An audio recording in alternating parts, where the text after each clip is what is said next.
had no understanding of what computer science was. I legitimately thought it was just learning how to use Excel / figuring out hardware stuff. I shopped CS15 and I really liked it. What really got me interested in computer science was my first internship at the National Institute of Standards and Technology. I was working with 3 other interns and we were basically making this tool that would make voting softwares for election a lot more secure. And I basically was like, whoa, and it kind of like blew my mind because I never thought that computer science could have such like a wide like application use outside of just like games or like other kind of like techie kind of stuff. And I guess that just like made me really aware of how like computer science can be used to like solve greater problems in the world, and that's why I'm really interested in computer science and why I'm studying it now. So I started pre-med and then I got an opportunity to be a software test intern. So I actually interned there. I knew nothing. Like my first day they're like, so you know how to like set up a desktop computer? And I was like, yeah.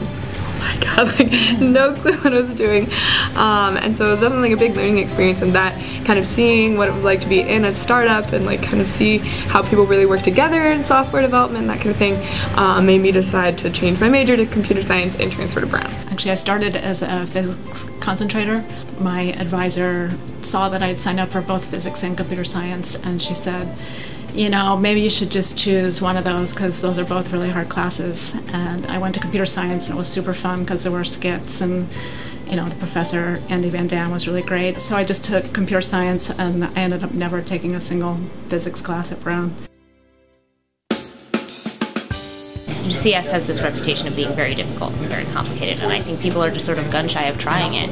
I think also the culture is sometimes dominated by people, by guys maybe, who have been programming for a really long time. People who don't consider that before college think they're really behind, or that they like wouldn't be able to fit in, and so don't even try it at all. And I think it's a pretty unwelcoming atmosphere, especially at first. It's very intimidating.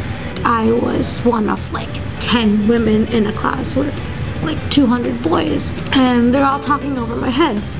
And they're talking about things that range from national security to pornography to women, and you know, making all those jokes in a way that definitely exclusionary.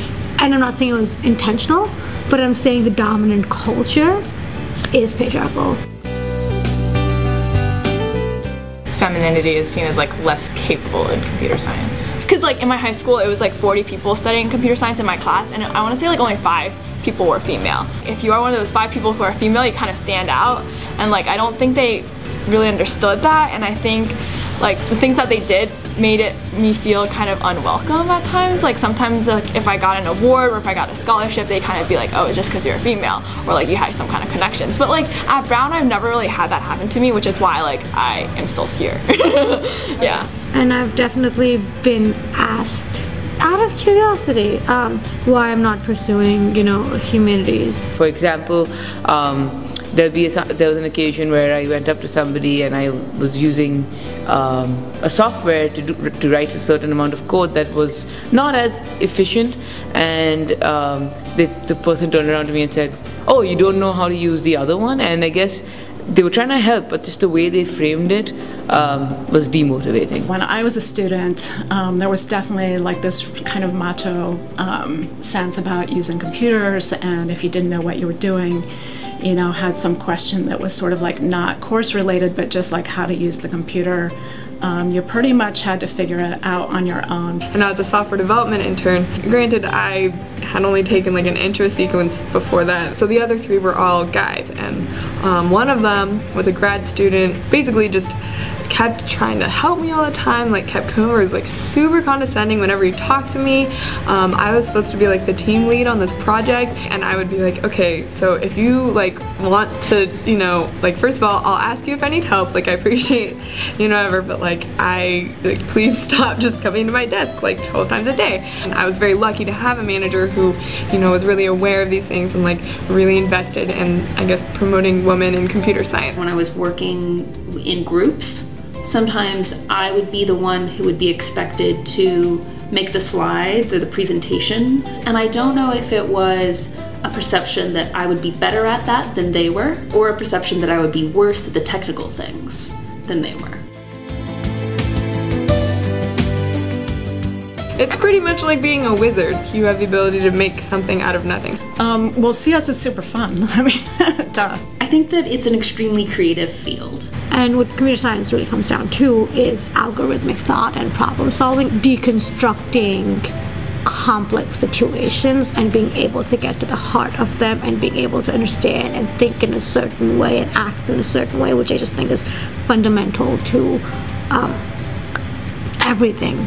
Today, in this day and age, building things involves getting online, building applications, building websites, phone apps, all sorts of stuff that's improving our lives every day. I think it's a really empowering thing to do. I think that there is also like a community in computer science that you don't see in a lot of other fields. The more different backgrounds you have building things, the better those things are likely to be for everyone who's using them. There's also a misconception that you don't get to work with people. Some of my favorite moments, like from these past 3 years, are sitting, talking with my advisor and other students in my lab group about research.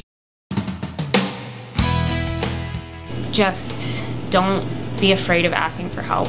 And I certainly know that there have been times when I've been in class where I've just been like, oh my god, I don't want to be the one girl in this room who's like, hi, I don't know. But I think it's pretty unlikely that you're the only person in the room that has that question, and also just like, it will just make things so much easier and you'll get so much farther so much faster. And if you just sort of like let yourself work on your own, it reinforces this idea that like, oh my god, this is hard and terrifying. I think it's like really helpful just to have someone that you look up to and are able to like ask them questions, and I think that at least really helped me. So yeah, I think like a lot of women and minorities, they have like an inferiority complex, kind of like they feel like, oh yeah, I didn't start when I was younger, so I'm not gonna be as good as like those other people were. But I think it doesn't really matter like whenever you start, like it's all about like the time that you put in and like whether or not you're really excited about it. So yeah, I think in the end of the day, like if you like it, there's gonna be an opportunity for you in the future.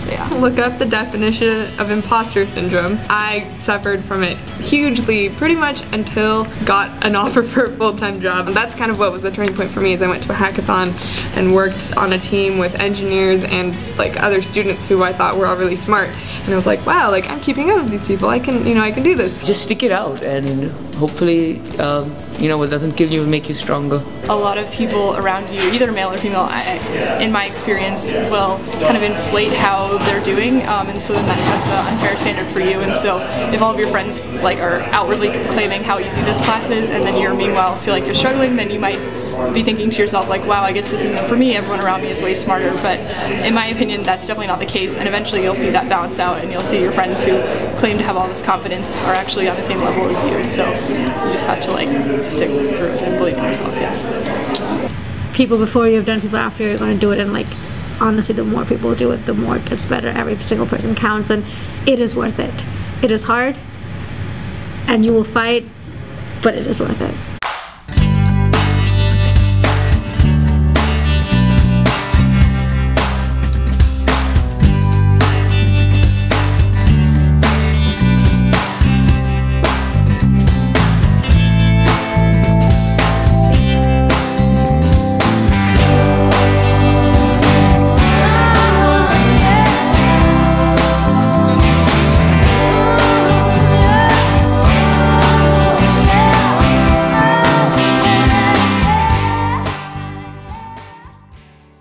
You get to be a wizard. Why else would you? Like Harry Potter. Yeah. It's basically Harry Potter.